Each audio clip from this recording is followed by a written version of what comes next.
Jika diibaratkan musisi, kiprah timnas Indonesia di kualifikasi Piala Dunia 2026 itu 11-12 sama Bernadia. Sama-sama pendatang baru, tapi langsung memberikan gebrakan.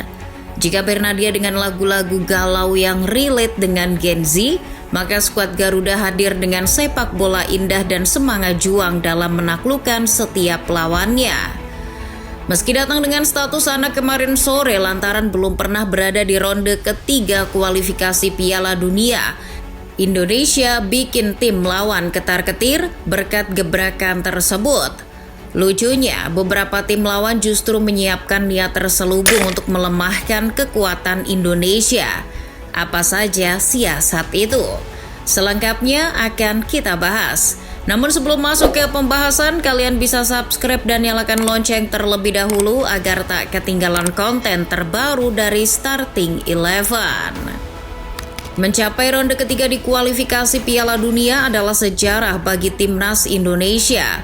Sebelumnya, Indonesia belum pernah berada di fase ini. Maka dari itu tak salah apabila Indonesia disebut sebagai pendatang baru. Di fase ini, Indonesia tergabung dalam grup C dengan tim-tim hebat lainnya seperti Jepang, Australia, Arab Saudi, Bahrain, dan China. Sebagai satu-satunya wakil Asia Tenggara di ajang ini, Indonesia menjadi tim terlemah di grup C. Ranking FIFA Indonesia pun tertinggal jauh oleh lawan-lawannya.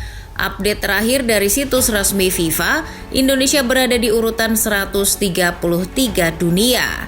Sementara Jepang jadi negara dengan ranking paling tinggi yakni 18 dunia. Di bawah Jepang ada Australia yang menempati posisi 24. Lalu di urutan ketiga ada Arab Saudi asuhan Roberto Mancini yang berada di urutan ke-56. Dengan mengejutkan, Bahrain naik ke urutan 80 dan Cina naik ke urutan 87. Dengan begitu, hanya Indonesia yang berada di luar 100 besar ranking FIFA. Secara track record, Indonesia nggak punya pengalaman di Piala Dunia. Secara ranking FIFA, Indonesia juga masih ketinggalan jauh sama kontestan lain di grup C. Secara logika, Indonesia bukan ancaman berarti bagi lawan-lawannya. Tapi yang dilakukan mereka justru kebalikannya. Tim-tim lain di grup C malah lebih mewaspadai Indonesia. Beberapa dari mereka bahkan menghalalkan segala cara untuk meredam kekuatan King Indo. Upaya pertama datang dari Cina. Indonesia akan bertandang ke Cina pada 15 Oktober mendatang. Menurut Jawa Post, Federasi Sepak Bola Cina akan menggelar pertandingan tersebut di Qingdao Youth Football Stadium yang terletak di Qingdao, Shandong. Keputusan Cina untuk memainkan laga di Qingdao membuat timnas Indonesia harus menempuh perjalanan yang panjang dan melelahkan. Kita semua tahu perjalanan yang jauh akan menguras stamina dan mood bermain dari punggawa Garuda.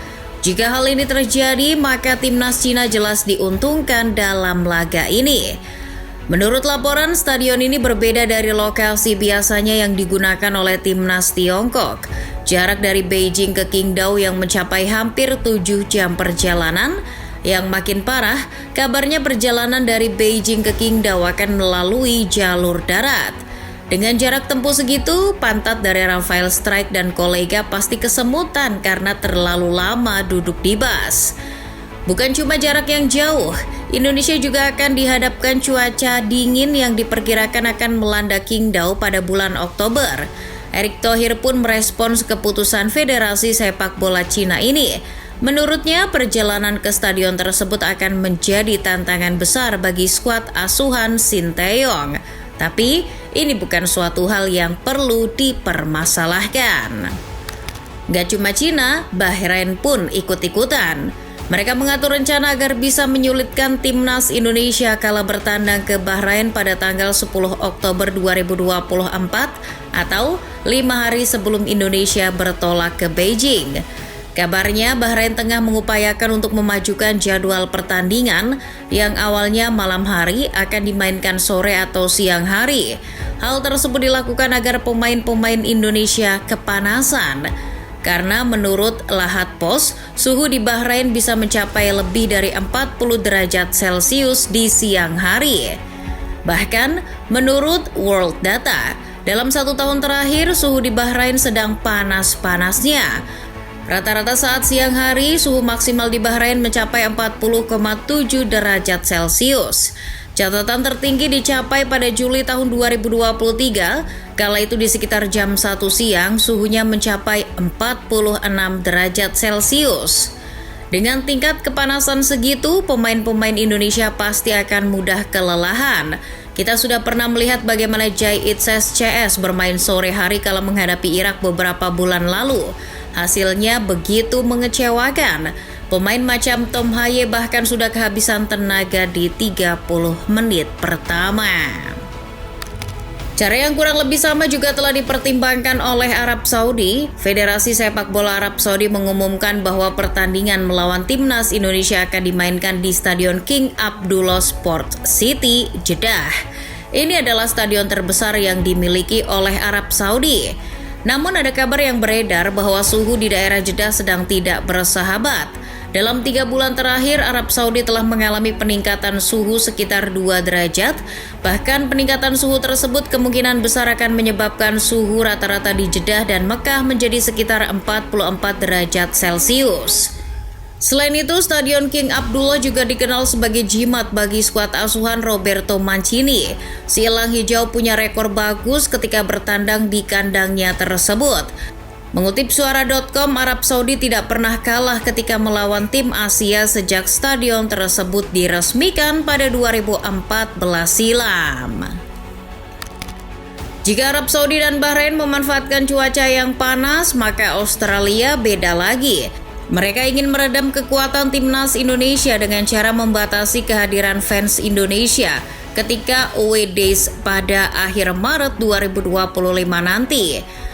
Federasi Sepak Bola Australia paham betul bahwa fans adalah pemain ke-12 timnas Indonesia. Ada banyak warga Indonesia yang menetap atau bekerja di Australia. Jarak dari Indonesia ke Australia pun cukup dekat, hanya 4 jam perjalanan dari Jakarta kalau naik pesawat. Maka dari itu, Australia menghindari lonjakan penonton Indonesia di stadion. Australia tahu bahwa Indonesia adalah negara dengan animo sepak bola yang luar biasa. Jika nantinya fans Indonesia jauh lebih banyak dari fans Australia, itu bakal jadi fenomena yang konyol. Namun hingga saat ini belum ada pernyataan resmi soal jumlah tiket yang disediakan untuk tim tandang. Toh pertandingan baru akan diadakan tahun depan. Australia pasti akan kembali mempertimbangkan wacana ini setelah menghadapi Indonesia di Gelora Bung Karno September nanti. Lantas bagaimana dengan Jepang? Negeri Sakura jadi satu-satunya kontestan yang tak pesimis ketika menghadapi Indonesia nanti. Pasukan Hajime Moriyasu bahkan percaya bahwa laga akan berjalan menarik. Jepang kabarnya akan tetap bermain menyerang total dengan serius, meski lawannya cuma Indonesia.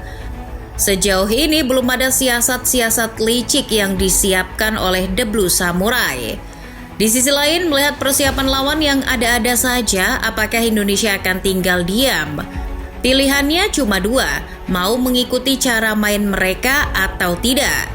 Jika mau, Indonesia sebetulnya bisa saja membalas dengan menyiapkan niat terselubung untuk melemahkan para lawannya.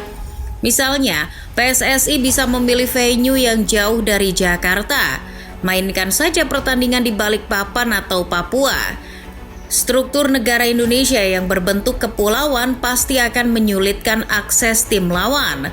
Mereka bisa berganti-ganti pesawat sampai 3 kali dan menempuh jalur darat berpuluh-puluh kilometer untuk sampai di lokasi pertandingan.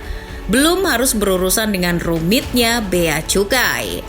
Jika cara itu juga dirasa menyulitkan Jordi Amat CS, maka mainkan saja di Jakarta. Tapi bukan di Gelora Bung Karno, melainkan di Jakarta International Stadium.